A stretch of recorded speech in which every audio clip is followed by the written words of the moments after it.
요한복음 18장은 예수님께서 잡히시는 장면, 그리고 그 다음에 대제사장에게 가서 신문당하시고, 그리고 예수님이 신문당하실 때 베드로는 예수님을 3번 부인하게 되죠. 그런 다음에 로마에서 파견됐던 그 총독 빌라도에게 예수님께서 넘겨지시는, 거기까지 18장이 기록되어 있습니다. 18장에. 그런데 복음서들과 비교를 해보면 요한복음에서 예수님이 대제사장들에게 신문 당하시는 그 부분은 비교적 짧습니다. 짧아요. 아마도 이미 앞에서 예수님 문제 때문에 사내들인 공회라고 그러죠. 이 유대인들의 최고 종교 회의가 이미 여러 차례 열렸고, 그 회의에서 특히 예수님께서 나사로를 살리신 다음에는 죽이기로 결정을 다 했습니다. 그래서 그 과정들이 이미 예수님을 죽이기로 결정하는 그 과정과 그런 것들이 다 이미 기록이 돼 있기 때문에 잡히신 다음에는 신문하는 기록이 길지 않은 것 같습니다. 반면에 로마 총독인 이 빌라도에게 신문을 받으시는 기록은 길게 돼 있어요. 그래서 이제 이 부분은 저희가 다음 주에 말씀을 나누려고 하고, 오늘은 예수님이 잡히시는 부분이죠. 18장이 시작되는, 그리고 베드로가 예수님을 부인하는 모습에 대해서 말씀을 나누려고 합니다. 특히 지금 저희 제목에서 보실 수 있는 것처럼 예수님께서는 내가 그니라 이렇게 말씀하셨고, 베드로는 나는 아니라 이렇게 얘기했는데, 한국말로 봐도 정확하게 대조가 되어 있죠. 반대가 되어 있죠. 사도 요한이 원어로도 이렇게 분명하게 대조되어 있는 것을 알 수 있게 이렇게 강조를 했기 때문에 저희도 이 부분을 중심으로 말씀을 나누고 교훈을 배우려고 하는 겁니다. 그래서 공관복음에 따르면 가룟 유다가 사람들을 데리고 예수님을 잡기 위해서 내어주고 이렇게 찾아온 시점이 어떤 시점이냐?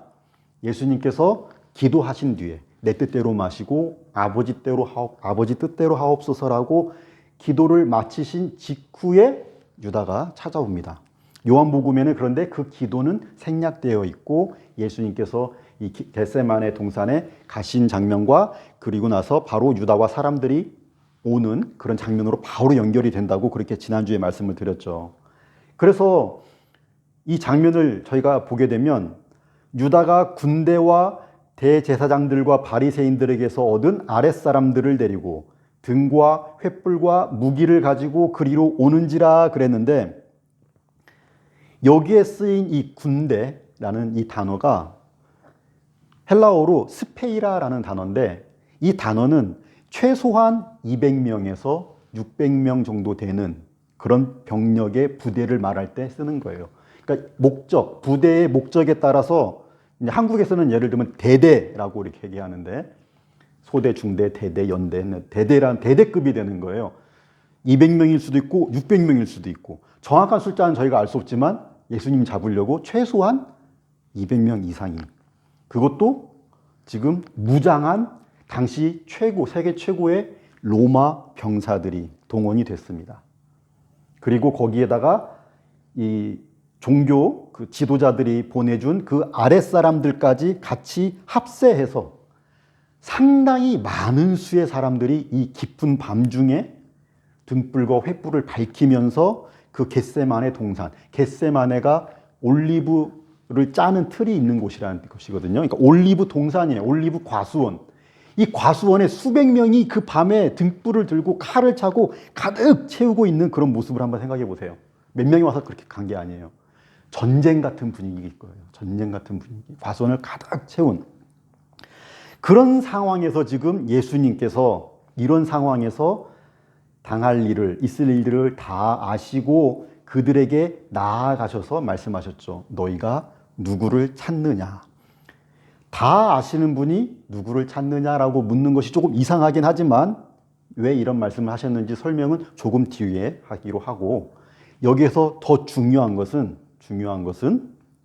그들이 나사렛 예수를 찾는다고 하니까 예수님께서 내가 그니라 이렇게 대답하신 거예요. 내가 그니라.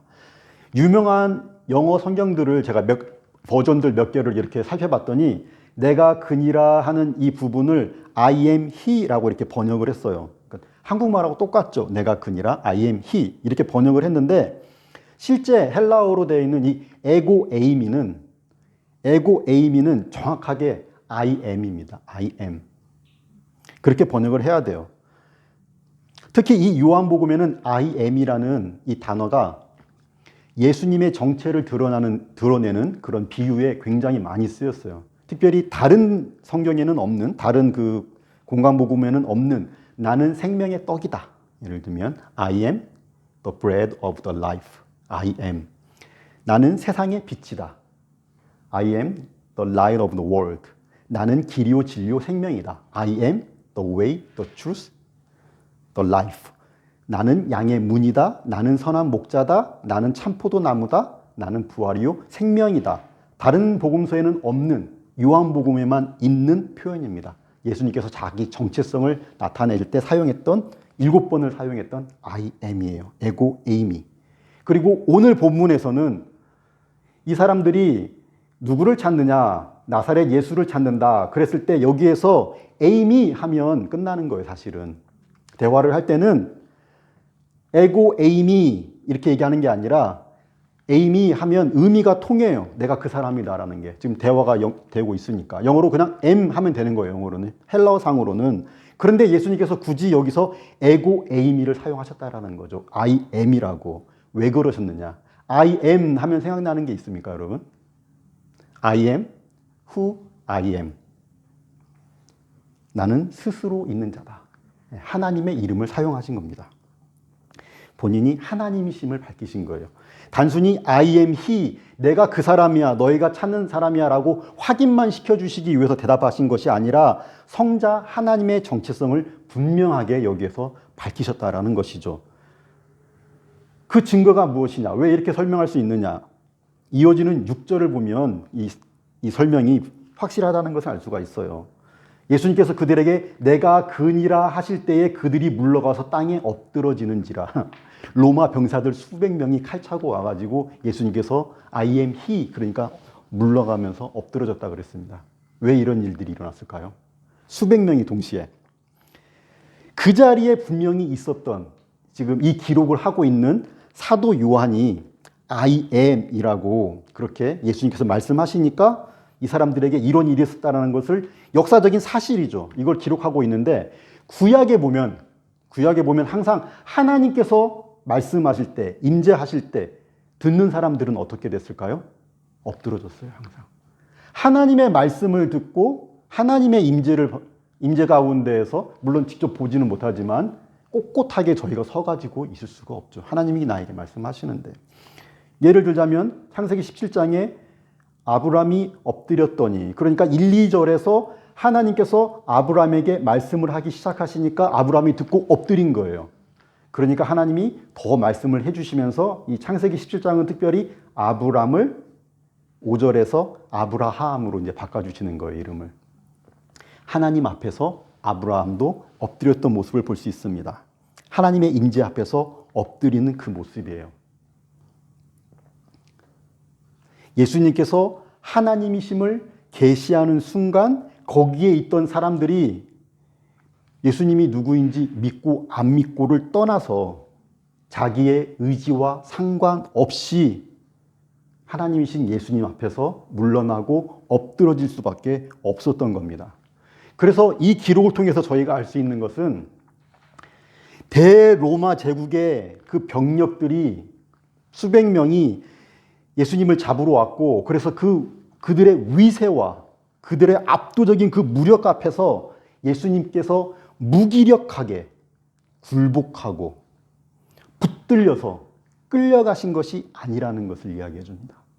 예수님은 그 이름만 대도 그들이 엎드러지게 할 수 있는 그런 분이고, 그렇다면 더 할 수 있는 분이죠. 얼마든지 더 할 수 있는 하나님이시지만 그들에게 잡혀주신 것이죠. 잡혀가신 것이죠. 예수님께서 허락하시지 않으면 아무 일도 일어날 수가 없었어요. 예수님께서 잡히시던 그 상황을 기록하고 있는 오늘 본문을 보면, 이 18장을 보면 시작부터 그랬잖아요. 예수님께서 미리 다 아셨다. 예수님은 미리 다 아셨어요. 그리고 예수님께서 주도적으로 지금 모든 상황을 예수님께서 주도하고 있고 통제하고 있고, 그래서 하나님의 뜻과 계획에 순종하고 계시고 하나님의 뜻에 의해서 잡혀 주신 것이고 그렇게 된 것이지 수백 명이 무장하고 왔다고 해서 그들의 힘으로 되는 게 아니고 그들의 뜻대로 되는 게 아니야. 로마 병정들의 힘으로 되는 것도 아니고 종교 지도자들이 원했던 것처럼 그들의 뜻대로 되는 것도 아니었다라는 것을 분명하게 이야기합니다. 4절부터 예수님은 다 아시면서도 그들 앞에 나아가십니다. 뒤로 물러서지 않으셨습니다. 당장이라도 지금 수백 명 앞에서 칼부림이 날 수 있는, 전투가 벌어질 수 있는 그런 험한 상황 속에서, 그런 상황 속에서 예수님께서 앞으로 나가셔서 너희가 누구를 찾느냐? 똑같은 질문을 2번 하시고 똑같은 대답 2번 하게 하시고, 그러니까 너희가 나를 찾는 거잖아. 그러니까 나만 데려가면 돼. 내 제자들은 다 보내줘라. 놓아줘라. 이렇게 말씀하시는 거죠. 지금 이 상황을 예수님께서 이렇게 이끌어가고 계신 거예요. 예수님의 뜻대로. 예수님이 제자들까지 이 상황에서도 보호하시면서 그렇게 주도하고 계십니다. 너희에게 내가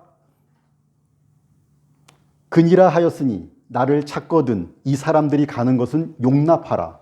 이는 아버지께서 내게 주신 자 중에서 하나도 잃지 아니하였사옵나이다 하신 말씀을 응하게 하려 함이라. 말씀이 응하게 되고 모든 것이 언더 컨트롤이에요. 예수님에 의해서 통치되고 있습니다. 그런데 베드로가 눈치 없이 칼을 뽑았네요.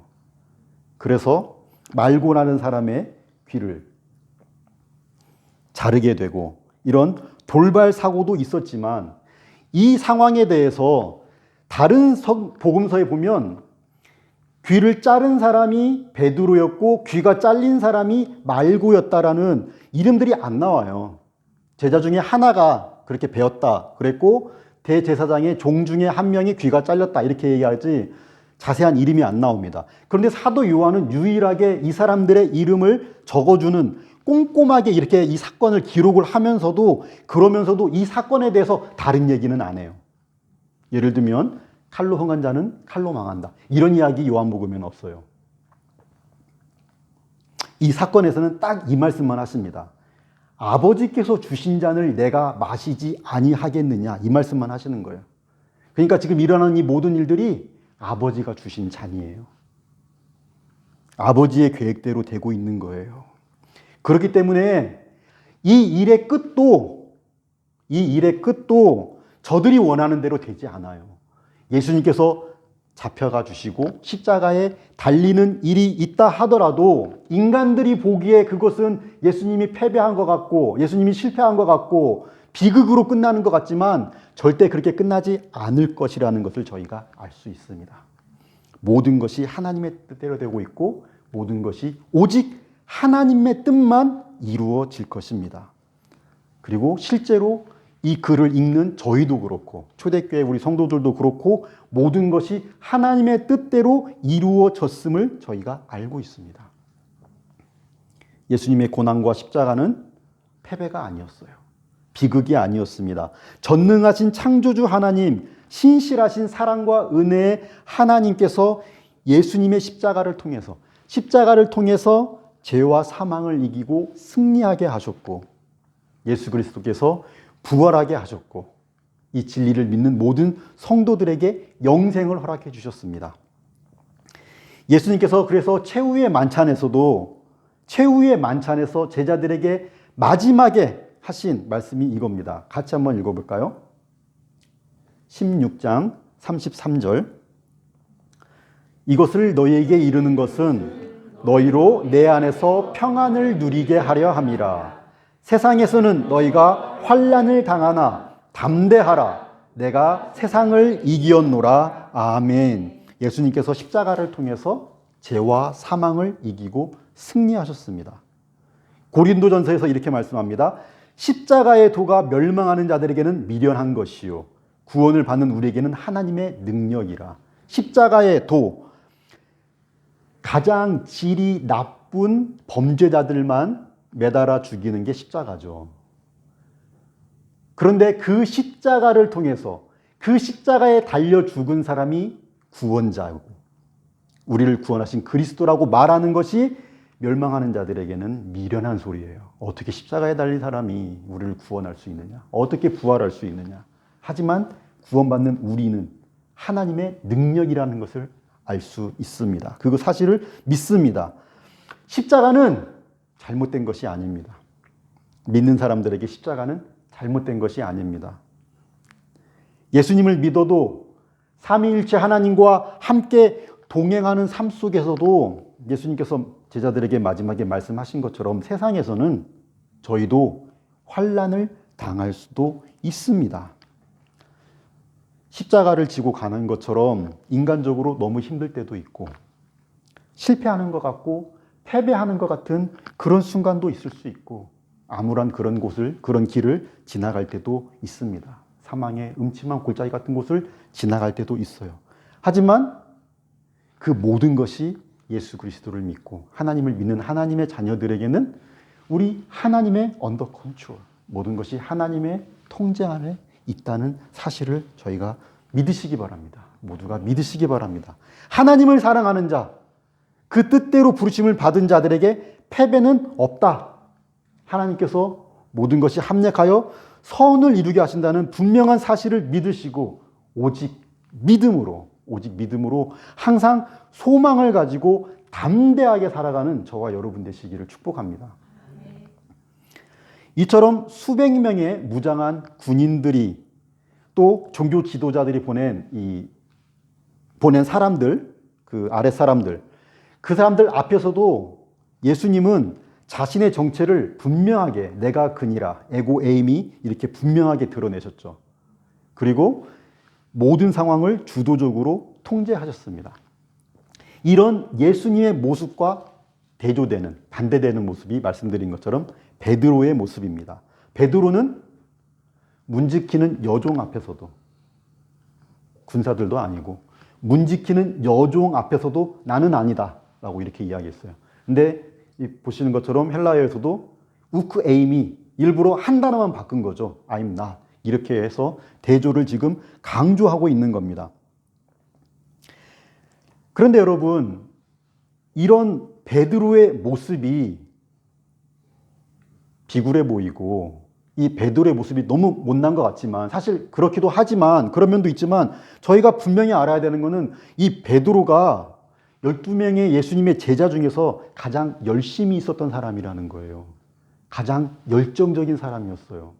요한복음에서는 특별히 베드로에 대해서 부정적으로 이야기하는 게 없습니다.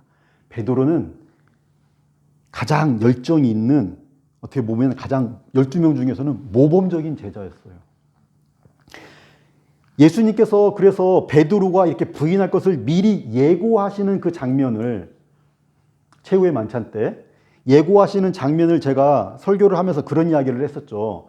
다른 사람도 아니고 베드로가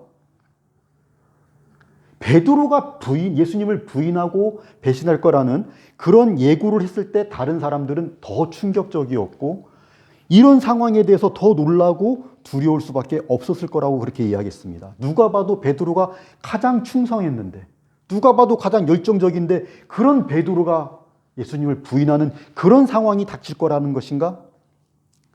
하지만 오늘 본문은 그런 베드로가, 그런 제자도 우리에게 열심이 있어도, 열정이 있어도, 인간적인 열정이 있어도 우리는 넘어질 수밖에 없는 그런 존재라는 것을 이야기해 줍니다. 우리는 언제라도 누구라도 넘어질 수 있습니다. 하나님은 절대 실수하지 않으십니다. 이것이 하나님이시죠. 무한하신 하나님. 하지만 인간은 절대로 이 땅에서 완전할 수 없습니다. 그것이 인간의 한계입니다. 그렇기 때문에 이 사실을 기억하며 항상 겸손해야 되고 주를 의지하기 위해서 힘써야 되고 내 스스로를 높이거나 교만하지 않기 위해서 저희가 힘써야 되는 거예요. 내 생각, 내 뜻, 내 계획을 의지하는 것이 아니라 하나님의 뜻에 순종하고 하나님께 의지해야 합니다. 저희가 하나님의 말씀을 더 알고 예수 그리스도의 복음을 더 알고 하나님을 더 사랑할수록 겸손해야 된다고 그랬죠. 겸손으로 드러날 수밖에 없어요. 예수 그리스도를 닮기 때문에 저희가 교만해서는 안 됩니다. 이것은 아무리 강조해도 지나치지 않습니다. 여러분, 우리가 예수 그리스도를 닮은 모습으로 겸손합시다 하는 이 교훈은 정말 간단하지만 아무리 강조해도 지나치지 않습니다. 왜 그럴까요? 우리는 끊임없이 높아지려고 하고 우리는 끊임없이 교만하기 때문입니다. 교만해지려고 해요. 우리의 죄성, 우리에게 남아있는 그 죄성, 본성이 하나라도 남들보다 더 알고 하나라도 더 가지면 자랑하려고 하고 끊임없이 자기를 높이려고 하기 때문이죠. 그렇기 때문에 여기에서 수많은 성도들이 넘어졌고 넘어지고 있습니다. 한국에서 유명한 존경받는 설교가였던 우리 남포교회 원로 목사님이신 박영선 목사님. 이 박영선 목사님에 대해서 저도 존경하고 설교를 많이 들었기 때문에 제 설교할 때도 종종 인용을 했었습니다. 종종 인용을 했었는데 그런데 얼마 전에 안타까운 소식을 들었어요. 이분도 큰 사고를 치셨습니다. 이미 거의 10년 전에 은퇴를 하셨거든요. 2017년도에 은퇴하신 걸로 알고 있는데 단임 목사직에서는 은퇴하시고 본인이 개척하신 그 남포교회에서 원로 목사님으로 계시고 그러시면서 설교로 유명하신 분이니까 오후 예배는 아마 설교를 하셨던 것 같고 오후에는 그리고 또 한국 교교에서 굉장히 존경받는 설교가세요.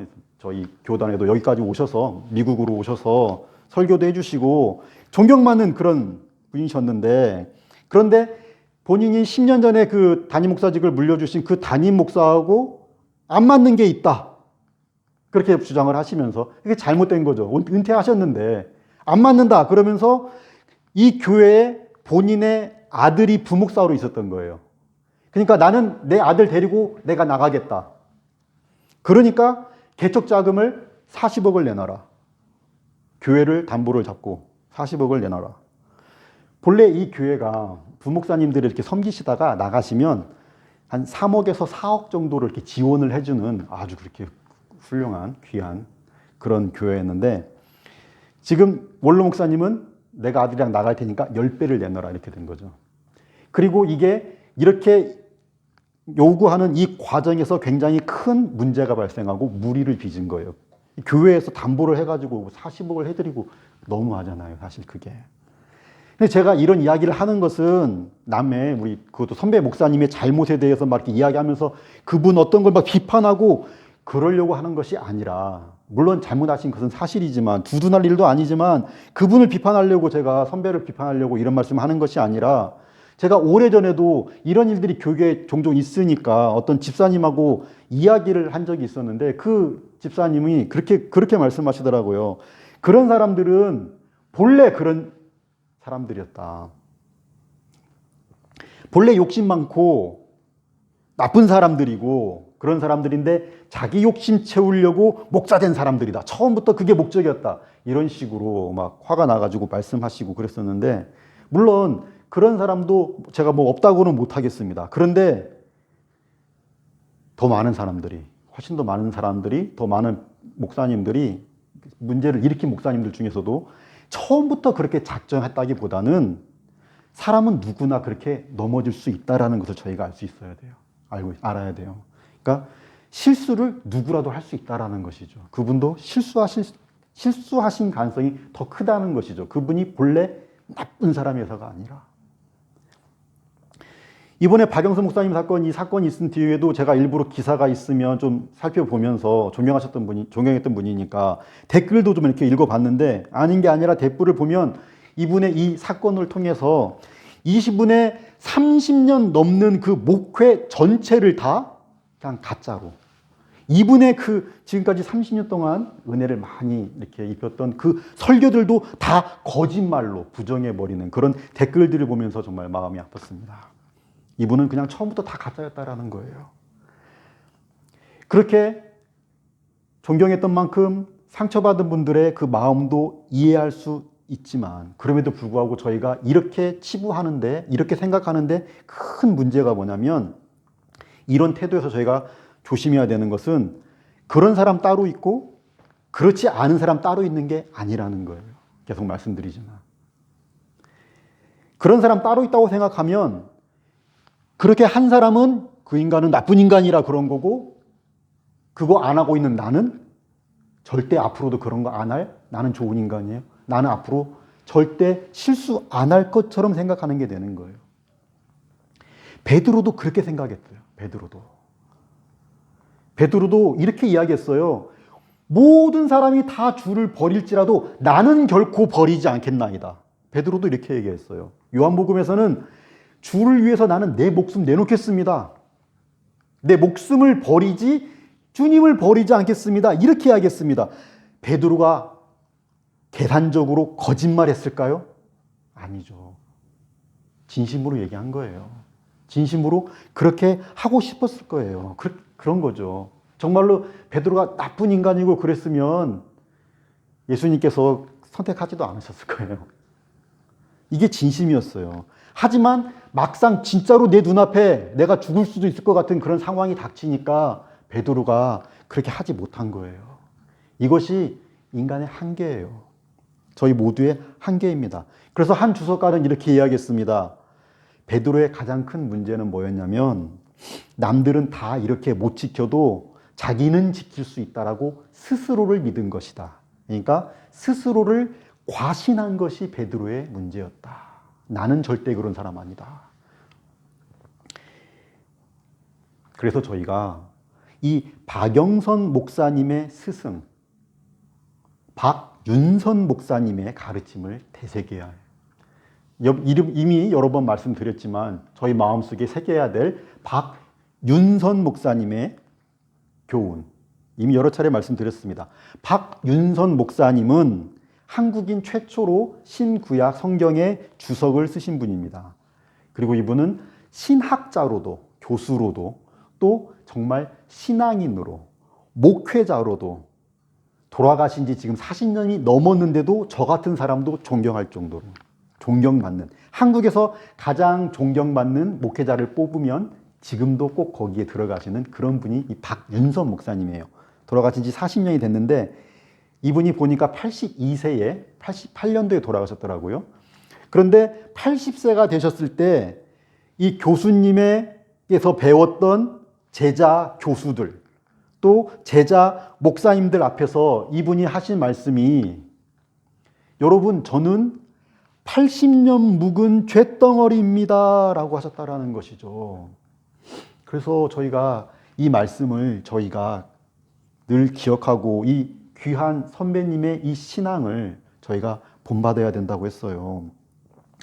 이렇게 겸손한 신앙이 저희 모두에게 필요한 이유는, 예수 믿는 사람들은 뭐 이렇게 겸손하고 해서 막 힘이 없고 그런 모습을 저희가 추구해야 된다는 것이 아니라, 겸손한 신앙이 나의 연약함을 알고 내가 연약하지만 에고 에임이 전능하신 하나님을 알고 믿고 의지하는 만큼 강할 수 있다는 거죠.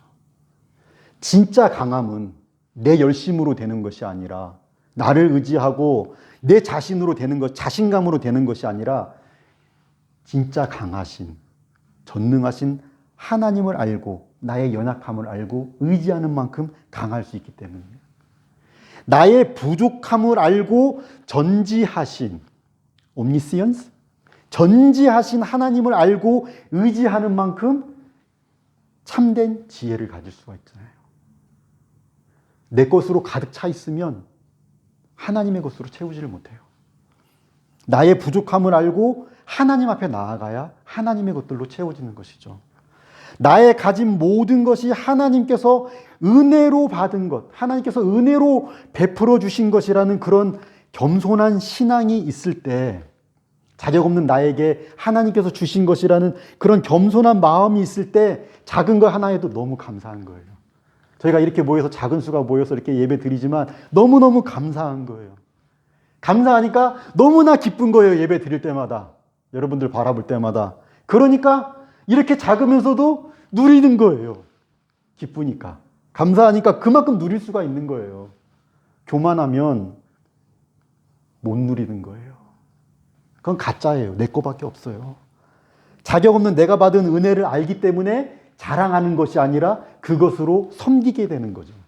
자격 없는 내가 받은 그 은혜로 나도 섬길 줄 알게 되는, 그렇게 참된 제자의 삶을 살아가게 되는 겁니다.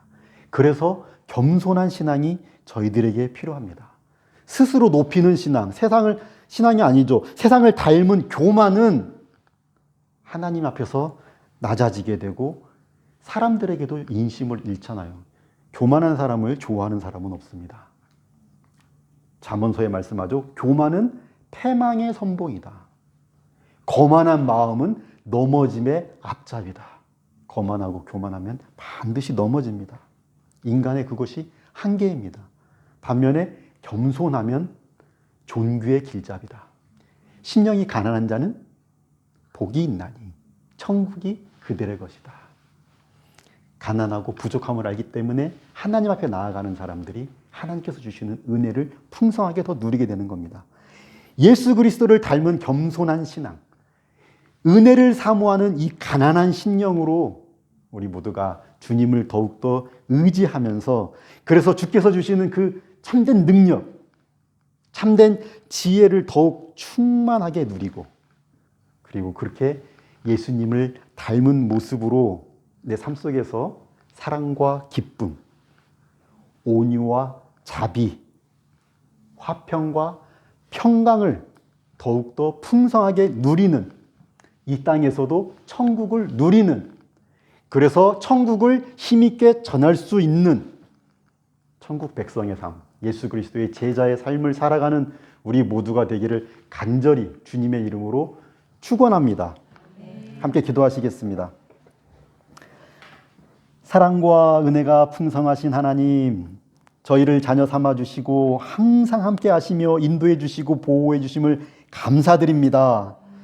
저희가 세상을 살아가다 보면 크고 작은 어려움들도 경험하게 되고 십자가 길을 가는 것처럼 힘들고 어려울 때도 있지만, 담대하라 내가 세상을 이기었노라 하신 예수님을 기억하고 담대하게 소망을 가지고 믿음으로 살아갈 수 있도록 성령으로 인도하여 주시옵소서.